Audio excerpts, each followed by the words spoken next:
यह कहानी बताती है कि झूठी तारीफें चापलूसी के आगे झुकने से कितना नुकसान हो सकता है। यह कहानी उत्तर प्रदेश में मथुरा के पास स्थित एक छोटे से कस्बे में घटी होती है।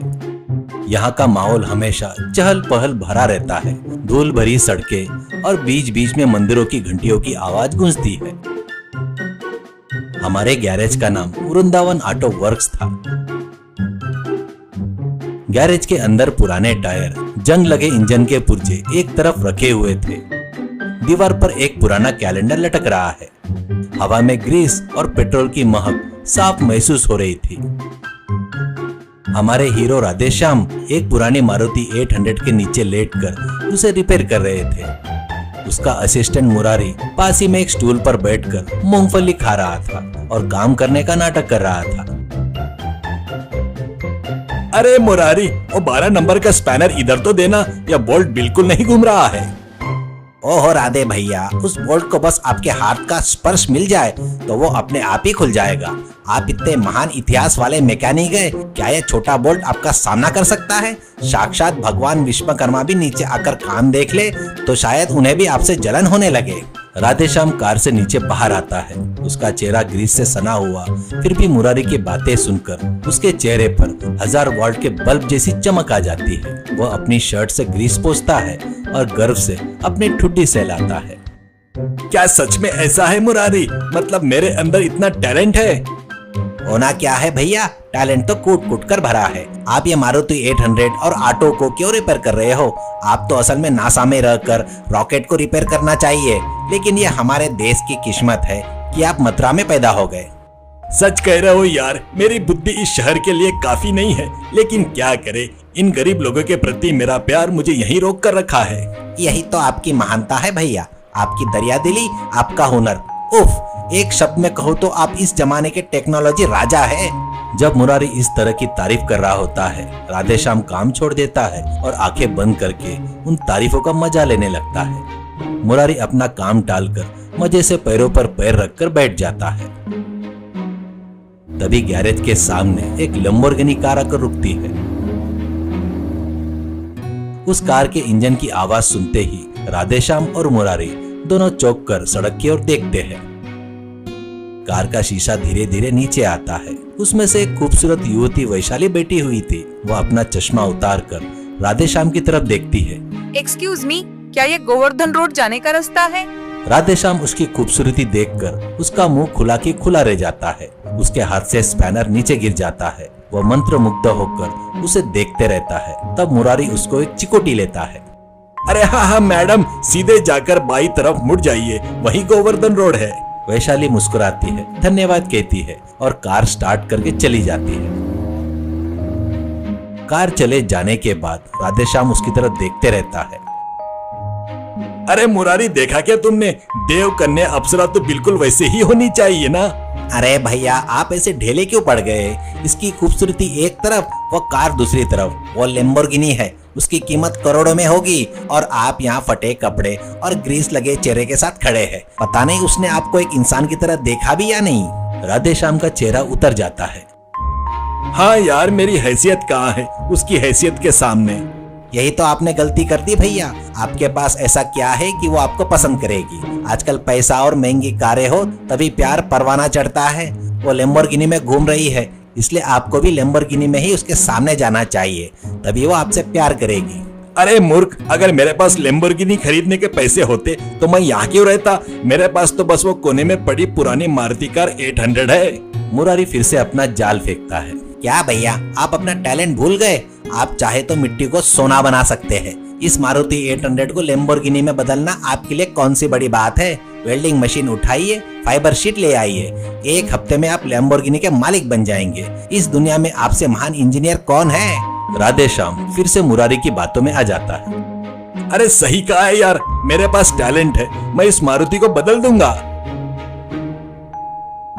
अगले 1 हफ्ते तक गैरेज में ऐसा शोर होता है जैसे कोई युद्ध चल रहा हो। राधेश्याम दिन रात मेहनत करता है, लेकिन मुरारी बस पास में बैठकर चाय पीते हुए सलाह देते रहता है। भैया, उस पीछे वाले हिस्से को थोड़ा और चौड़ा कर दीजिए, तभी वो असली कार जैसी दिखेगी। आहा, क्या शेप है, क्या फिनिशिंग है राधे भैया। अगर आप कार बनाने वाली कंपनी खोल दे तो इटली वाले आकर आपसे ट्रेनिंग लेंगे। आखिरकार कार तैयार हो जाती है। वो दिखने में तो लैम्बोर्गिनी जैसी ही थी, लेकिन उसका इंजन मारुति 800 की आवाज कर रहा था। राधेश्याम सूट पहनकर चश्मा लगाकर तैयार हो जाता है। अरे कैसा लग रहा हूँ मुरारी? बिल्कुल भगवान इंद्र की तरह लग रहे हो भैया। अब जाइए, उसका दिल जीत कर आइए। राधेश्याम वो कार लेकर वैशाली के घर जाता है। वो बाहर बगीचे में बैठी थी, तब वो कार रोकता है और एक बड़ा सा फूलों का गुलदस्ता लेकर नीचे उतरता है। वैशाली जी, मैं राधेश्याम हूँ, एक बड़ा करोड़पति हूँ। ये मेरी लैम्बोर्गिनी है। मैंने आपको पहली नजर में ही पसंद कर लिया था। क्या आप मुझसे शादी करोगी? वैशाली एक पल के लिए हैरान हो जाती है और फिर हंसने लगती है। अरे देखिए मिस्टर, केवल पैसा होना ही काफी नहीं होता। मैं आपको जानती तक नहीं, फिर आपसे कैसे शादी करूंगी? सॉरी, यह प्रस्ताव मैं नहीं मान सकती। राधेश्याम निराश होकर वापस गैरेज जाता है।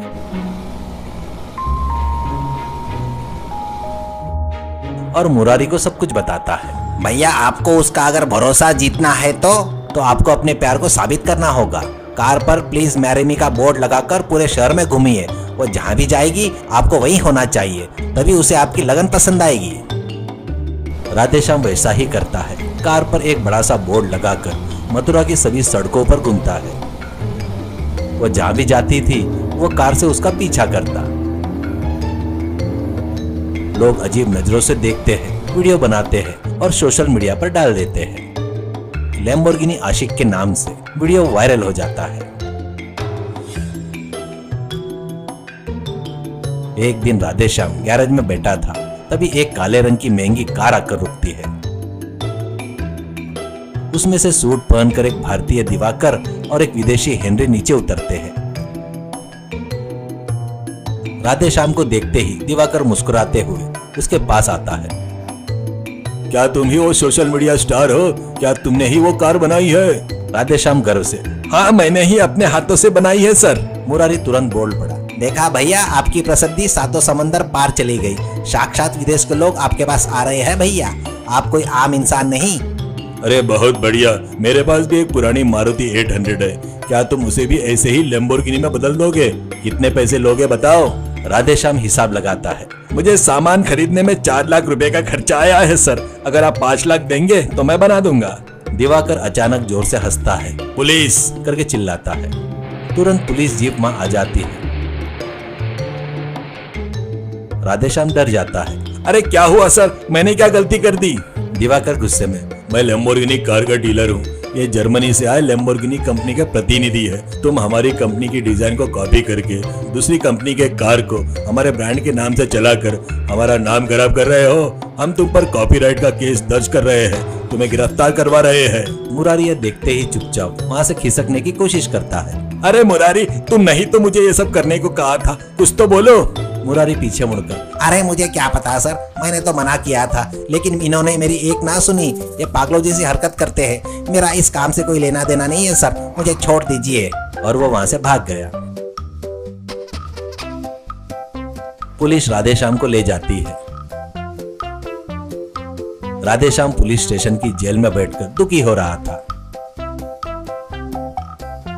तभी वहां पर वैशाली आती है। वो अपने वकील से बात करके उसे बेल दिलवाती है। राधेश्याम हैरान हो जाता है। अरे वैशाली जी, आपने मुझे क्यों बचाया? वैशाली शांति से बैठती है और इस प्रकार कहती है, राधेश्याम, उस दिन तुम्हें करोड़पति बनकर आए थे, इसलिए मैंने तुम्हें पसंद नहीं किया। लेकिन जब मैंने तुम्हारे कार के बारे में पूछताछ की तो पता चला कि वो मैकेनिक की मेहनत से किया गया एक चमत्कार था। तुम्हारे अंदर कमाल का टैलेंट है, लेकिन तुमने उस टैलेंट का इस्तेमाल गलत रास्ते पर दूसरों को इम्प्रेस करने के लिए किया है। वो गलत था। मुझे माफ कर दीजिए, मैंने मुरारी की बातों पर विश्वास करके ऐसा किया था। तारीफ करने वाले चापलूस हमेशा अपने स्वाद के लिए ही सोचते हैं। तुम अपने काम पर विश्वास करने के बजाय झूठी तारीफों पर भरोसा किया, इसलिए तुम्हारी यह हालत हुई है। तुम्हारा केस मैं देख लूंगी। मैं लैम्बोर्गिनी कंपनी वालों से बात करूंगी और सिफारिश करूंगी कि वो तुम्हारे टैलेंट का इस्तेमाल अपनी कंपनी में एक डिजाइनर के तौर पर करें, लेकिन आगे ऐसे पागलों वाली हरकतें मत करना। राधेश्याम की आंखें नम हो जाती है। पैसे के लिए नहीं, तुम्हारे प्यार के लिए मैंने ये सब किया था। अब मुझे समझ में आ गया है कि बेईमानी से पाया प्यार और मेहनत कभी नहीं टिकता। वैशाली मुस्कुराते हुए। ठीक है, पहले जाकर अपना ग्रीस लगा चेहरा धोकर आओ। हम एक अच्छी सी मैकेनिक की दुकान खोलेंगे, वहाँ डुप्लीकेट नहीं बल्कि ओरिजिनल आविष्कार करेंगे, तब मैं तुमसे शादी करूंगी। राधेश्याम खुशी से उछल पड़ा। उसे अपनी गलती का एहसास हो जाता है।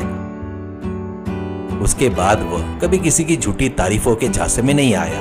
उसने केवल अपनी मेहनत और वैशाली के प्यार पर ही भरोसा किया। सीख, ऐसे लोग होते हैं जो भेड़ की तारीफ करके उसका गला काट देते हैं। झूठी तारीफों पर फूल जाने का मतलब है कि हम अपनी बर्बादी खुद मोल ले रहे हैं।